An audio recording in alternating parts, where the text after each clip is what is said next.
I think this movie ends so beautifully poised for what could be a phenomenal sequel. Are there discussions about getting the group back together and doing another In the Heights? We've already started the petition. Yes. There is nothing that we would want more. The cast of In the Heights has a sueñito they share, a sequel. We all had a sueñito. And when it came to dreams, we had to keep scraping by. Even if it takes Lynn another 20 years to write the sequel, We we in will there. come back. We'll come back as Abuela Nina and Abuela Nina, Abuela Vanessa, everybody. You know, like, I think that there was nothing that we would love more, but we know writing a musical is not an easy thing to do. So it really all depends on Lynn and Kiara.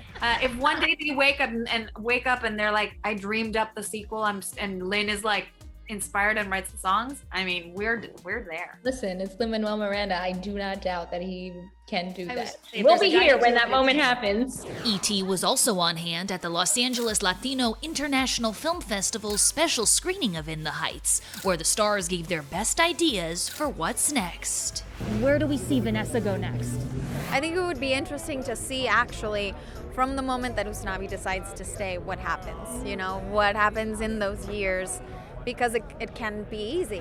I think it's important to honor the struggle, and it's important to celebrate the small victories. And a sequel is a dream. All of us would, in a heartbeat, come back. And I think the movie ends so brilliantly set up for the next chapter. I agree. Would you be down to return as a director for a sequel? If Lynn and Kiara wrote the next chapter, you bet your ass I'd be there.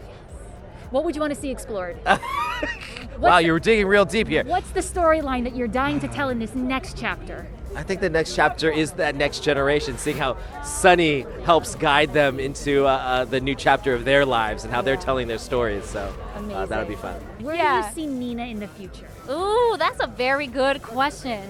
I see her facing, just like everybody else, many other obstacles and different new ones, and finding her voice and speaking for young people like Sunny, who might not even, see a foreseeable future for them in the present moment, but maybe she can just be propelled to create that pathway for them. We have a little nugget from Lynn that really Nina's dream is to become the mayor. So I don't know. I'm ready. I don't know. So we'll see. I'll have to do a lot of research for that because I'm definitely not as smart as Nina. But I'd love to play. This is the moment when you do better than me, because you can see a future that I can't. Your relationship with Leslie on screen as father-daughter, it's just magical.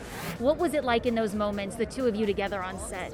Leslie is an accomplished singer, and she works so hard on all of the choreography. Yeah.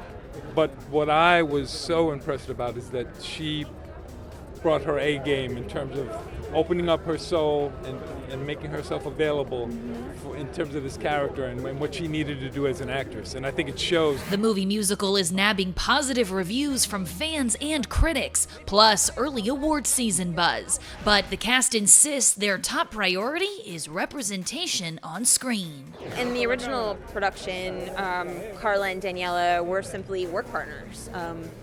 But in this iteration, Kiara and Jon and Lynn all felt really strongly that they should be life partners as well. If you're looking at your phone, you might miss the first time that they wake up in bed together, But what's really great for me as a person who is queer, who's a member of the queer community, who's bisexual, is to see that rep in a film where it's just layered into the community. It's sort of in the background, and they're this really functional, fun, happy, funny couple that just happen to be gay. I think Carnaval del Barrio will definitely have an impact on people. It will definitely make everyone's heart swell with pride and want to claim and raise their flags up. And in the moment, the energy just felt rich and it, we were making history. So hopefully people, when they see that number, they can feel that energy. I realized a couple years ago that I was in a position of power to change the stories that I was choosing to tell. And again, I'm just one little movie and one little moment, but I know that there's a lot more coming, and we just have to meet the moment. That's our responsibility. If you talked to me 10 years ago, we would have been talking about another kind of movie that had a Latino theme that we wanted to break through, and I think the time is right and the universe is aligned for something of quality that the audiences will be able to be engaged with. It's just beautiful to be a part of something that feels bigger than you and that feels so autobiographical, even though you've had nothing to do with like the creation and the brilliance that it took to make it. And I feel so blessed for my family that has been, you know, rooting me on, for their stories to be cherished through something that I do. Taking the flight to a couple of days in the life for what it's like and why